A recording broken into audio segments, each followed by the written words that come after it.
Porque para mim o viver é Cristo. Aqui está uma outra grande base do porquê Paulo está preso e Paulo está alegre. Paulo não está ansioso, porque para ele o viver é Cristo. Bom dia, graça e paz. Só lembrando, hoje nossa grande live, erros mais comuns que pais que querem fazer homeschooling cometem e pais que já estão praticando homeschooling também cometem. Então assista 20 horas, eu vou tentar responder ao vivo, tá? Pode mandar uma perguntinha lá ao vivo e eu vou responder ao vivo. Vamos lá. Algumas, né? Não dá para responder todas, mas vamos tentar lá, tá bom? Vamos lá, a gente está aqui em Filipenses e a gente chegou em Filipenses capítulo 1, versículo 21. Paulo está falando, verso 20. Segundo minha intensa expectativa e esperança de que em nada serei decepcionado, pelo contrário, com toda a ousadia, tanto agora como sempre, Cristo será engrandecido no meu corpo, seja pela vida ou pela morte. Ou seja, Paulo está preso. Cristãos sendo assassinados. É óbvio que ele sabia que existia a possibilidade de que ele também fosse assassinado, como de fato foi decapitado numa prisão romana. Então ele sabe dessa possibilidade. Mas por que ele está em paz? Porque para mim o viver é Cristo. É isso que ele diz. Para mim o viver é Cristo. Vamos lá.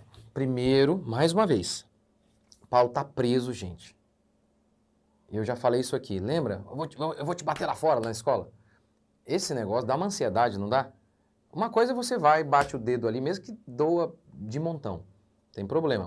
Mas outra coisa é, eu vou dar uma bicuda ali agora. Ansiedade. Igual na escola. O cara, vou te bater, vou te pegar lá fora. Era melhor que ele desse uma surra em você ali, né? Isso dá ansiedade. Porque você sabe o que vai acontecer. Paulo estava ali e a probabilidade que ele fosse morto era enorme.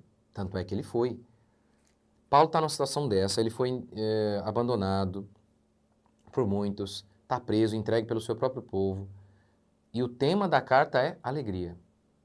E Paulo ordena que o povo não fique ansioso, sendo que aquele que mais deveria estar era ele, né? Mas ele diz, não fiquem. Aqui está outro segredo do porquê Paulo estava mantendo uma vida tão forte, tão triunfante, tão vencedora, mesmo diante dessa circunstância tão terrível. O viver é Cristo. Agora, a grande pergunta é, o que seria esse, para mim, o viver é Cristo? Uma possibilidade é que o cristão, ele é um servo de Cristo. E o objetivo do cristão é fazer a vontade de Cristo. O cristão, ele não tem sonho.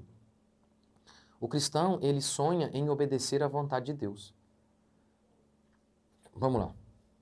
Lembra quando Jesus enviou os discípulos para comprar comida enquanto ele ficou lá junto à fonte de Jacó? Aí ele evangelizou a mulher samaritana.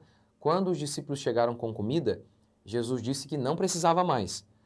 Os discípulos perguntaram, alguém trouxe comida para ele? E Jesus retrucou. Uma comida tenho para comer que vocês não conhecem. A minha comida consiste em satisfazer a vontade daquele que me enviou. Então, provavelmente, quando Paulo diz, para mim o viver é Cristo, esse é um primeiro significado aí. A minha vida gira em torno de fazer a vontade dele. Em outra passagem, em Gálatas 2:20, Paulo diz, logo estou crucificado com Cristo, quem vive já não sou eu, mas eu vivo por aquele que morreu e me amou. Então, possivelmente, esse é o grande significado. Paulo está dizendo que ele existe para satisfazer a vontade de seu Senhor. A ideia aqui de escravo mesmo, como Paulo usa várias vezes essa expressão, né, que ele fala que ele é escravo. Lembra do escravo? O escravo ele não tinha uma vontade própria. O escravo ele não era dono nem dele, nem de seu filho. O escravo ele existia para satisfazer ao seu senhor. O que lá fora tinha essa conotação ruim, com Cristo não. Com Cristo é uma bênção. Por quê? Porque desejar o que Deus deseja é perfeito, desejar o perfeito, porque Deus é perfeito. Então, isso aqui, para mim, o viver é Cristo. É o segredo de Paulo estar feliz e em paz. Por quê? Mais uma vez, a crença na soberania. Crendo Paulo que Deus é soberano e que Deus havia permitido aquela situação, Deus tinha algum propósito. Então, se Deus quis isso, amém, Deus vai usar isso aqui para alguma coisa. Deus vai usar essa prisão para alguma coisa, como de fato usou. Os soldados romanos estavam sendo convertidos. cristãos estavam tendo coragem ao verem a intrepidez de Paulo na cadeia, ao ver o ânimo de Paulo na cadeia. Então, isso aqui é de... Nossa, essa carta é tão poderosa, hein? Vocês vão assistir? Por favor, assistam, vai. Eu vou fazer uma série mais... tá sendo, eu espero que tá sendo bíblico aqui, tô tentando ser, dando o meu máximo. Mas ainda vou fazer... Mas aqui é algo mais espontâneo, né? Eu vou fazer algo mais elaboradinho e tal nessa série sobre Filipenses. Em essência vai ser isso aqui mesmo que eu tô falando, mas... Porque, gente, que carta, não? Na realidade, quando a gente está lendo qualquer livro bíblico, desde que você se aprofunde um pouquinho, você tem essa percepção, meu Deus, esse livro aqui é o melhor que existe, da Bíblia. Mas que pano de fundo, Paulo preso. Paulo preso, a carta tem como tema alegria, ele não está ansioso, ele não está com medo, por quê? Porque ele vive para fazer a vontade de Deus, e se aquilo está acontecendo na vida dele é porque Deus quis. Deus tirou a liberdade? Não tem problema.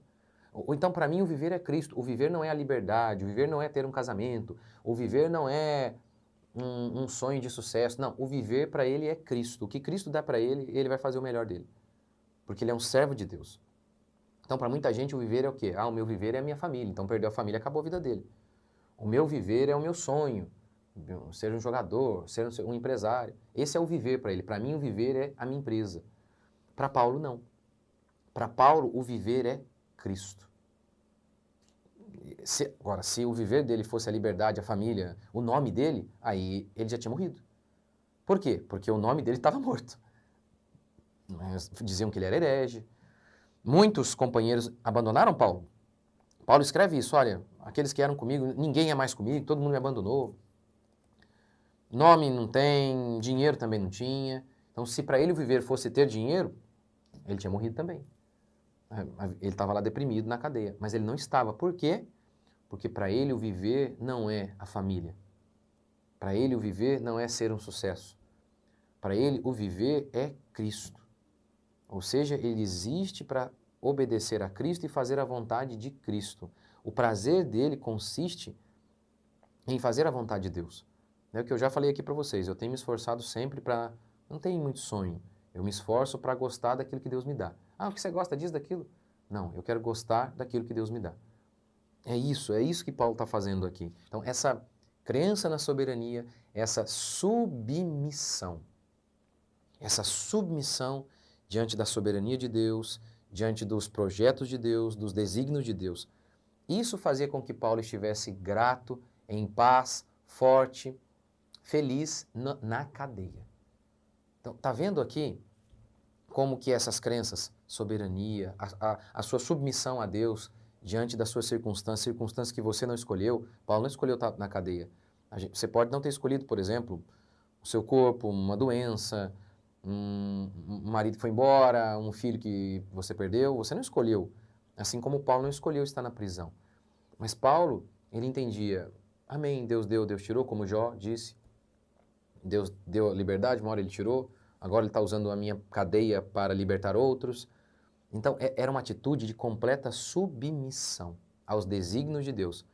Ele não ficou brigando, por que eu estou aqui, meu Deus? Não, ele submeteu a Deus até na cadeia. Então, é isso. O viver é Cristo. Acho que essa seria uma boa definição aí. Talvez eu possa pensar em outras aqui, mas essa é a primeira grande possibilidade do significado de viver é Cristo.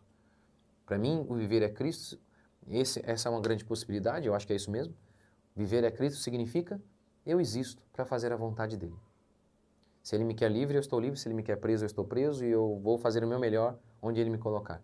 Quando você tem essa atitude de submissão, de rendição a Deus, você se mantém em paz e feliz. Vamos orar?